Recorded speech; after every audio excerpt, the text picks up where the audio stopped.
कल्लो की बहू एक लाल रंग की साड़ी लाकर अपनी सास के सामने रखती है। सासू माँ, ये देखिए मेरे लाल रंग की साड़ी, ये पहनकर मैं कितनी सुंदर लगूंगी। अपनी बहू की बात सुनकर कल्लो कहती है, अरे बहू, ये लाल रंग की साड़ी तुम पहनकर क्या करोगी?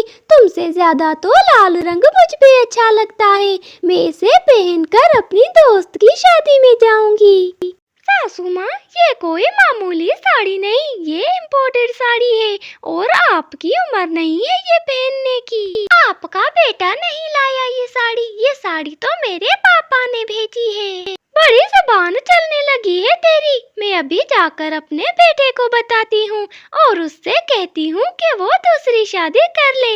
और भी मुझे ऐसी बहू नहीं चाहिए जिसकी जुबान कैंची की तरह चलती हो। इधर कल्लो का बेटा बंटी नदी किनारे आराम से बैठा हुआ था। कितनी शांति है यहाँ, घर जाओ तो वो सास और बहू दिमाग ही खराब कर देती हैं। बंटी अभी इतना कह ही रहा था कि वहाँ पर कल्लो आ जाती है। अपने बेटे को सुकून से बैठा देखकर कल्लो से कहती है, बंटी, तुम्हारी पत्नी ने आज मुझे साड़ी नहीं पहनने दी, उल्टा मुझे बेइज्जत कर दिया। बस मैंने फैसला कर लिया है कि मैं तुम्हारी दूसरी शादी कर दूंगी। माँ, क्या आप सच कह रही हैं? तो ठीक है, मैं भी दूसरी शादी के लिए तैयार हूँ।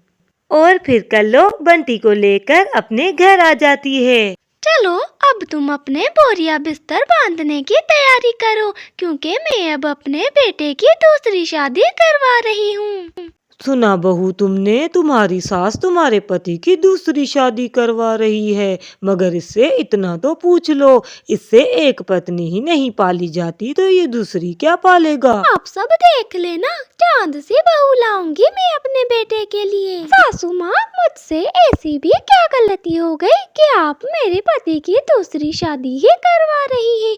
बस एक साड़ी ही तो नहीं दी थी मैंने आपको। फिर कल्लो दूसरे ही दिन कबूतरी के पास पहुंच जाती है। कबूतरी, क्या कोई अच्छा सा रिश्ता है तुम्हारे पास? मैंने अपने बेटे बंटी की दूसरी शादी करवानी है। हाँ कल्लो, मेरा तो काम ही रिश्ता करवाना है। मेरे पास 2 कवियों के रिश्ते हैं। अच्छा, तो फिर ठीक है, एक कवि को तुम मेरे घर भेज देना। और दूसरी तरफ कल्लो की बहू परेशान होकर एक पेड़ पर बैठी हुई थी। अब मैं क्या करूं? मेरी सासू माँ तो मेरे पति की दूसरी शादी करने पर तुली हुई है। मैं ऐसा करती हूँ कि मैं भी उनके पति की दूसरी शादी करवा देती हूँ। इतना कहकर वो भी घर की तरफ उड़ जाती है। बहू, दूसरी शादी? मगर कौन करवाएगा मेरी दूसरी शादी? ससुर जी, मैं हूँ ना, मैं आपकी शादी एक सुंदर सी कवि से कर दूंगी, बस आप हाँ कर दें। ठीक है बहू, जैसे तुम्हारी मर्जी। वैसे भी तुम्हारी सास ने मुझे बहुत तंग कर रखा है। ठीक है, तो मैं अभी ही कबूतरी आंटी के पास जाती हूँ, वो आपके लिए कोई अच्छा सा रिश्ता बता देंगी। और इसके बाद कल्लो की बहू भी कबूतरी के पास पहुँच जाती है। कबूतरी आंटी, तो फिर आज शाम ही आप मेरे एड्रेस पर उस कवि को भेज देना। माँ, अभी तक वो कवि क्यों नहीं आई जिसे आपने मेरी शादी के लिए बुलवाया था? बस बेटा, आती ही होगी वो कवि थोड़ी देर में। और इतनी देर में दरवाजे पर बेल होती है। मेरा नाम मीना है और मुझे कबूतरी आंटी ने बंटी के रिश्ते के लिए भेजा है। और मेरा नाम बीना है, मुझे भी कबूतरी ने भेजा है कालू जी के रिश्ते के लिए। अगर मैंने तो एक ही कवि को बुलाया था, वो भी अपने बेटे बंटी की शादी के लिए। अगर दूसरी कवि को किसने बुलाया है? दूसरी कवि को मैंने बुलाया है ससुर जी की शादी के लिए। अरे, ये तुम क्या कह रही हो बहू?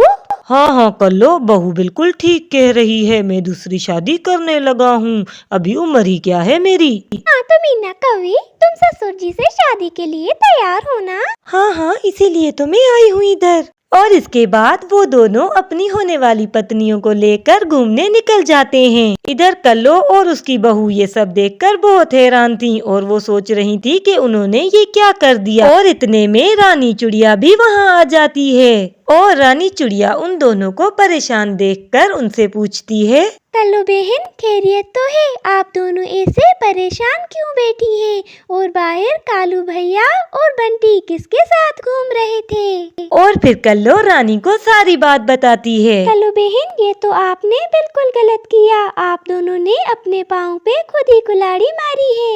और पति तो हमेशा दूसरी शादी के लिए तैयार ही रहते हैं। आप दोनों ने खुद से लड़कर उनको ये मौका दिया है। आप बिल्कुल ठीक कह रही हैं रानी आंटी, हम दोनों से बहुत बड़ी गलती हो गई।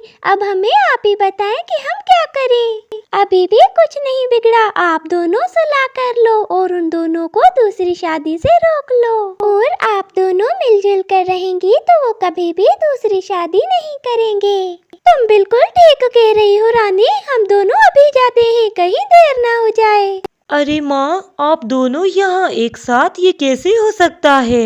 बंटी की बात सुनकर कल्लो कहती है, हाँ बेटा, अब हम दोनों समझ गए हैं कि ये सब हम अपने साथ ही गलत कर रहे थे। अब हम दोनों मिलकर रहेंगे और तुम दोनों को दूसरी शादी नहीं करने देंगे। कल्लो, अच्छा हुआ तुम दोनों की अकल ठिकाने आ गई। हम कोई दूसरी शादी वादी नहीं कर रहे थे। ये सारा हम दोनों बाप बेटे का प्लान था कि ताकि तुम दोनों झगड़ा ना करो। इसीलिए हम दोनों बाप बेटे ने मिलकर दूसरी शादी का नाटक किया था। क्या कालू जी, आप सच कह रहे हैं? मगर चलो, जो भी हुआ अच्छा हुआ। अब हम दोनों कभी भी आपस में नहीं लड़ेंगी। बिना कवि और बिना कवि, अब तुम दोनों जा सकती हो, तुम्हारी यहाँ पर कोई जरूरत नहीं है। हाँ हाँ, सासू माँ बिल्कुल ठीक कह रही हैं। अब हम दोनों अपने पतियों को कभी भी शिकायत का मौका नहीं देंगे। इसके बाद वो सब एक दूसरे के साथ प्यार मोहब्बत से रहने लगते हैं।